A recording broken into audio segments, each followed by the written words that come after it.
Alright, so in this video, I'm going to tell you about some new upgrades that I did to my 2016 Lowrider S. Let's check it out.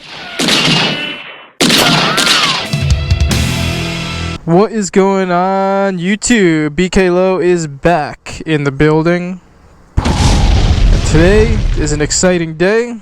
We got our bike back from the shop. It's been in the shop for about 4.5 weeks. A lot of work going on. And I figured, you know, year by year, I've been doing these upgrade videos. So we did one for 2019. A lot of folks said that they liked that type of content. So I wanted to keep it coming for you guys just to show you where the bike is currently at in 2020. And I chose this location at my parents' house in the suburbs. The last time I did it, I chose a picturesque block out in Brooklyn, but I figured for this one I wanted to bring it back to where I did one of my original YouTube videos that got a pretty good reception, which is just my parents' front yard out in the suburbs. Just me and my Dyna.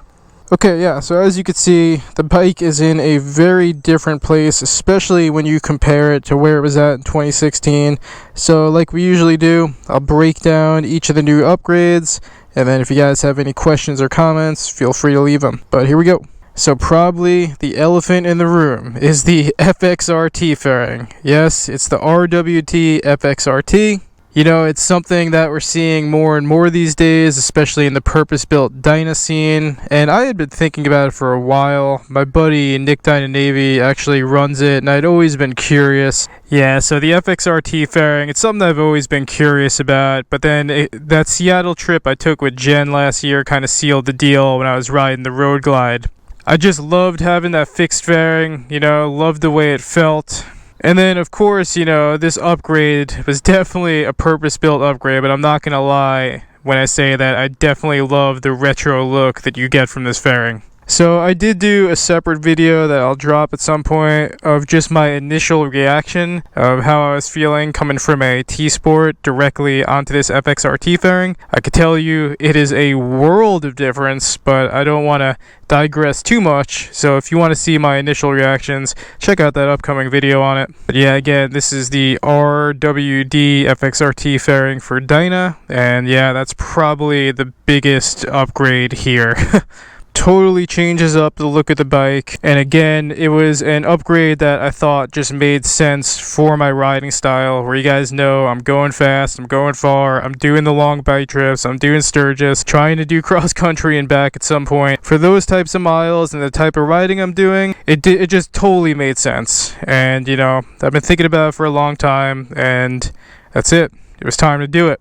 And I'm not the only one that made that upgrade too. If you follow my Instagram, you see that my buddy FLO also is in the works of doing it. He's got his on right now, but it's pretty raw. He didn't throw the windshield on yet, didn't paint it yet, but he's also getting some good miles in with his FXRT as well on his street bob. So to go along with the FXRT fairing, we did go with the Moon's MC Fly Eye. Something that you should know if you plan on running this fairing is it is not 5.75 inches. It's actually a 7-inch headlight. Wish I would have known that when I got the first Fly Eye before I'd upgrade to this fairing. So I had to rebuy the Fly Eye for this particular fairing in 7 inches. And I actually really like it in 7 inches. You can see, you know, the thing is going to give off a lot of light. So that's what we're looking like in the low beam. And we got the Road Captain coming through with dinner. I'm just doing my upgrade video.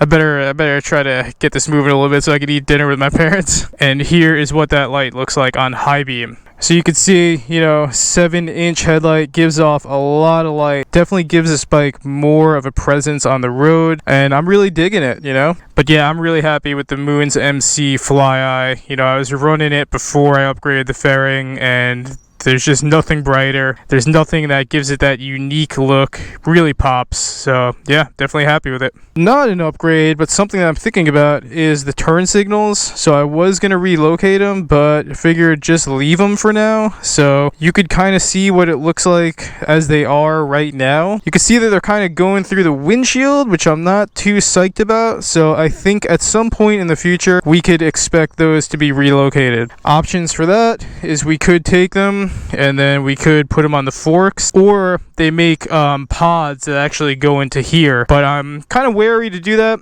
because I don't want to lose the air that would come through those vents. So I guess I need to talk to someone that's done that upgrade to see you know, if it's worth it. Okay, so next I did a couple things that I said I would never do back in 2016, which is I said I would never take off the heavy breather air filter, and I said I would never change up the gold rims of the Lowrider S. But then they started making the Lowrider S again in 2020, so I figured, okay, it's really not that limited anymore in terms of those specific things. So I had always thought about powder coating the wheels black. You know, it's really hard to maintain those gold wheels. They get dirty really easily, and I kind of just like the look of the blacked out rims anyway. So once the 2020 came out and I met my buddy Vongasflat, who's running the same blacked out rim setup with the same rotors, I was like, oh yeah, that's what I need to do.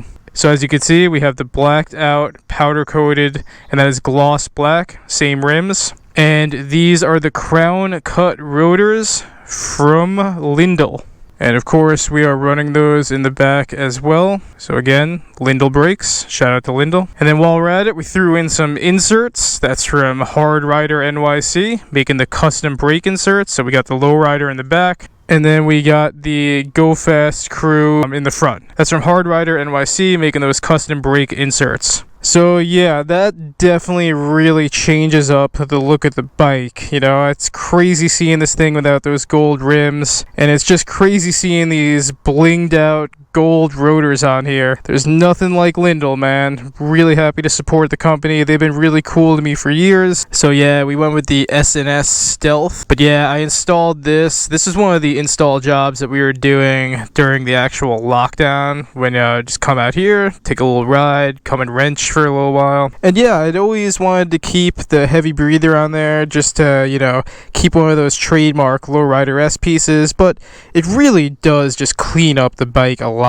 So, you know, you see more of the engine. It's hard to say if I've got a performance increase, but, you know, SNS is definitely a company I believe in. I run a lot of their products, so I'm happy with it. The install wasn't bad. And yeah, I'm excited to not have to throw that sock over the cone and have to replace the cone every year or so. But yeah, I do think they make something for you to throw on this in the rain if it does rain. So yeah, when they ask you if BK Low sold out, tell them yes, because I powder coated my rims and I got rid of that heavy breather. Lowrider S sellout 2020. Okay, next up, and I'll do a video for this, we have the FLO mini floorboards. You know, kind of to go along with the fairing and the look we were going for. I thought these would be appropriate. I'll do a separate video for these. There's a lot I could tell you about them, but they are adjustable and they are really awesome. So again, that is the FLO mini floorboards. And with that being said, that means that we took the FLO MX Style Pegs. Whew, I'm going to cut my hand if I try to bring that back. Whew, alright, maybe I tightened that a little bit too much. Took the MX Style Pegs, put them as the passenger peg. Jenny's pretty happy with them so far.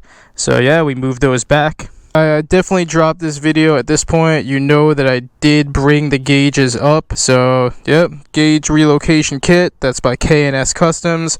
I do have a video for that, so check it out if you want some more information on that. But I'm really, really happy with that upgrade, and I think it's probably one of the best upgrades I've made to the bike so far. Give me 5.